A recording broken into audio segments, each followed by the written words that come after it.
유재수가 해외 출장, 회식, 출퇴근 시에 각종 차량 제공, 편의 제공을 받고 갑질을 했다.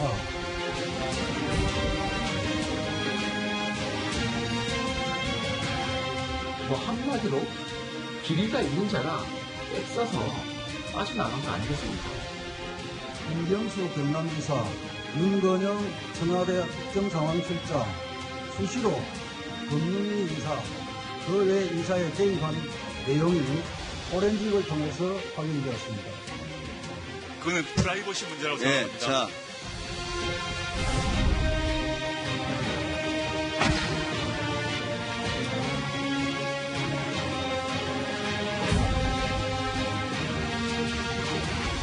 조국도 누군가로부터 지시를 받은 거다.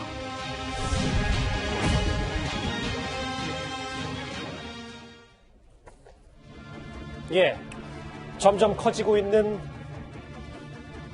이 얘기를 좀 해보겠습니다. 뇌물수수 혐의를 받고 있는 유재수 전 부시장에 대해 검찰이 오늘 오후에 구속영장을 청구했습니다. 검찰이요, 이 유재수 개인 비리를 넘어서 누가 감찰을 무마했는지 아직 밝혀지지 않은 윗선에 대해서 선전포고를 한 듯합니다. 청와대 윗선에서 감찰 무마했다는 거 알고 계시죠? 어떻게 생각하시나요? 업체들한테 돈 받고 표창장 제공하나요? 이건 혐의가 착착하나요? 진짜 업체들한테 사실 돈 인정하십니까? 받고 표창장 제공하시나요? 모든 이슈를 삼키고 있는 유재수 전 부장에 대해서 검찰이 오늘 구속영장을 청구했는데 김태현 변호사님. 뭐 뇌물수수는 알겠는데 수뢰후 부정처사 등 이게 어떤 내용인지 좀 설명을 해주세요. 뇌물수수란 거는 공무원이 직무와 관련해가지고 부정한 돈을 받으면 뇌물수수예요. 그러니까 부탁받고 그 일 안 해줘도 돼요. 그냥 돈을 받으면 뇌물수수예요. 수뢰후 부정처사는 뭐냐면 돈 받고 부정한 일을 했다는 거죠. 그러니까 예를 들어서 아마 국장님 이번에 뭐 인허가를 부탁합니다 라고 부탁하면서 돈을 받았어요. 돈을 받는 순간 뇌물수수예요. 인허가 안 해줘도 돼요. 그런데 그 돈 받고 나서 인허가를 실제로 해주면 그러면 수뢰 후 부정처사, 부정한 일, 돈 받고 뇌물을 받고 부정한 일을 했다 이거죠. 그러면 상식적으로 봐도 뇌물수수가 형량이 셀까요? 높을까? 낮을까요? 세겠죠. 셀 수밖에 없죠. 어허. 돈만 받은 데서 뇌물만 받은 데서 그치지 않고 나아가서 청탁받은 일을 했으니까. 그런데 아마 수뢰 후 부정처사 저 부분은 아까 이제 아직까지 영장 피의 사실이 정확하게 알려지진 않았는데 앞서 이제 유재수 전 부시장이 조사받고 나왔을 때 기자가 그거 묻잖아요. 표창장 해준 거 사실이신가요? 그런 부분들이 맞다면 예를 들면 그 자산운용사 관련해서 지금 여러 가지 돈을 받은 것으로 알려져 있는데 그 자산운용사에서 감사라든지 그런 부분에 대해서 청탁받은 데 일을 해줬다면 그게 이제 수뢰 후 부정처사에 해당이 되는 거죠. 이해가 됐습니다. 유재수 전 부시장의 감찰이 무마되기 전에 당시 특감 발언들은 밤낮 없이 비위 혐의를 밝힌 데 집중했었습니다. 당시에요, 이 뜰채로 비리를 건졌다는 얘기까지 나왔었습니다. 해당 특감 반원은 유재수의 휴대폰 포렌식 결과를 좀 아주 오랫동안 정말 꼼꼼하고 면밀하게 분석을 했습니다. 되게 고생했습니다. 그 직원. 한 달 내내 포렌식도 하고 눈 빠지게 분석하고 분석 보고서 작성해서 위에 보고하고. 당시 청와대 조국민정수석 밑에 있던 특감 반원들 여러 명으로부터 제가 확인한 겁니다. 유재수가 해외 출장, 회식, 출퇴근 시에 각종 차량 제공, 편의 제공을 받고 갑질을 했다. 자녀 유학비와 항공권 등 금품 수수를 했다. 이 귀에 꼭 박히는 뜰채라는 단어가 어디서부터 나왔는지 봤더니 이현정 의원님 보니까 늘 공무원인 줄 알았던 유재수 부시장이 비리를 뜰채로 건질 정도로 반전 생활을 했다는 겁니다. 네. 그 채널의 도시여부 보시면요. 고기 잡을 때 작은 고기 잡으면 뜰채 필요 없습니다. 큰 고기를 잡을 때 꼭 뜰채가 필요해요. 왜냐하면 그 무게를 견뎌내야 되기 때문에. 그렇네요. 그만큼 어떤 면에서 보면 큰 비리를 잡았다는 뜻일 겁니다. 특히 이제 유재수 전 부시장 같은 경우는 원래 재정경제부 이제 공무원 출신이었어요. 그러다가 이제 쭉 올라오면서 노무현 대통령 시절에 이제 청와대에 파견 근무를 가서 당시 노무현 대통령 수행 비서를 했습니다. 예. 또 그때 당시 또 민정수석실에 문재인 민정수석 밑에서 또 일을 했어요.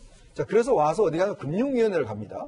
금융위원회에 이제 기획부장을 하다가 바로 이제 2017년 8월 달에 이 정부가 들어서고 난 다음에 바로 금융정책국장을 갑니다. 얘가 굉장히 중요한 꽃보직이거든요. 왜냐하면 모든 펀드 회사, 뭐 자산 회사 등등에 관련돼서는 이 국장을 뜨면 벌벌 떠는 그런 자리입니다.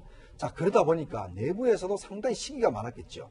여러 가지 또 문제가 많았겠죠. 네. 그런 상황들이 청와대 특감반에 제보가 된 겁니다.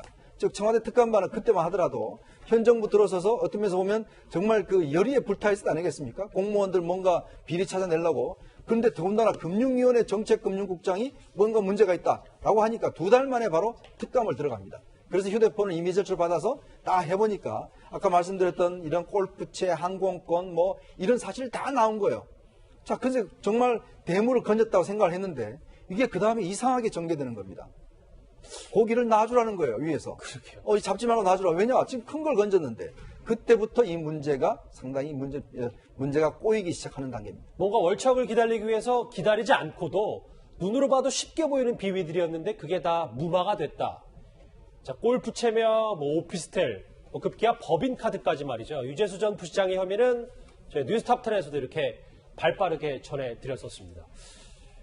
그런데 정성희 소장, 제가 지금 얘기했던 것 말고도 본인 책 강매 얘기도 또 나오는데 이것도 더 사실 큰 문제 아니겠습니까? 좀 다른 거에 비해서는 약간 치사한 종류인데요. 책을 2권을 냈더군요. 경제 대통령 관련해서 본인의 미국 연수 시절의 경험과 그린스펀, 앨런 그린스펀 이런 경제를 움직이는 사람들에 대한 그 책과 그다음에 또 다른 디모데스의 칼이라는 책을 냈는데 금융 관련 책입니다.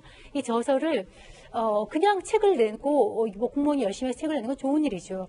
통상적으로 판매하는 것이 아니라 본인이 관리 감독을 맡고 있는 업체들한테 책을 팔았다는 거예요.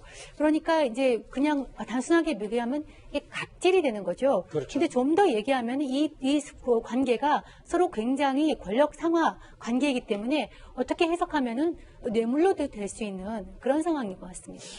자, 본인 책 강매 의혹까지 보면은 사실 갖가지 비위 의혹들이 눈에 띄는 게 상당히 많습니다. 그리고요, 하나 더해서요. 유재수 전 부시장의 비위 의혹, 동생까지 덩달아 등장을 합니다. 화면 좀 이동을 해볼까요? 예. 김태현 변호사님. 예. 관련 업체에 동생을 취업을 시키는데 지금 2가지 혐의잖아요. 뇌물수수와 뇌물 후 부정청탁, 부정 의미. 네. 지금 이 검찰이 구속영장 청구에 적힌 것 말고도 동생 것까지 포함하면 좀 더 커지는 건 아닌지 이 부분은 어떻게 들여다봐야 되나요? 또 이론상으로 가능은 해. 그러니까 유재수 전 시장이 직접 받아서 직접 내버린데 지금 보시면은 그 뇌물성이 유재수 전 부시장에게 돈 주고 오피스텔 주고 이게 아니라 제3자인 동생을 업체에 취직시켰다는 거잖아요. 그러니까 제3자인 동생의 경제적 이득을 보던 거잖아요. 주는 사람은 누구 보고 줘요, 저거? 유재수 전 부시장 보고 주는 거잖아요. 그러니까 저게 이제 제3자 뇌물죄인데 제3자 뇌물죄인데 문제는 일반 뇌물죄와 다르게 부정한 청탁이 있어야 돼요. 그러면 업체가 유재수 전 부시장한테 동생 취업시켜드릴 테니까 뭐 해주세요 라는 부정한 청탁, 그게 묵시적이든 명시적이든 간에 어떤 이슈를 가지고 부정한 청탁을 했다라는 게 이제 구속요건에 해당이 구속요건에 있으니까 그거에 대한 입증이 좀 있어야 돼요. 그러니까 일반 뇌물죄 같은 건 그거 없이 공무원이 업계 관계자한테 돈 받으면 그냥 뇌물 이렇게 되거든요. 예. 근데 저 제3자 뇌물 같은 경우 부정한 청탁이라는 요건이 좀 추가가 되기 때문에 그러니까 사실 입증하기가 좀 난해한 면은 있죠. 이론상은 불가능한 건 아니지만. 자, 오늘 오후에 검찰이 구속영장을 청구했고 이르면 모레 밤에 이틀 뒤 수요일 밤에 아마 유재수 전 부시장의 구속 여부가 결정이 될 텐데요. 자, 오늘 유재수 전 부시장의 첫 번째 얘기는 이 개인 비리건의 핵심만 집중해 봤습니다.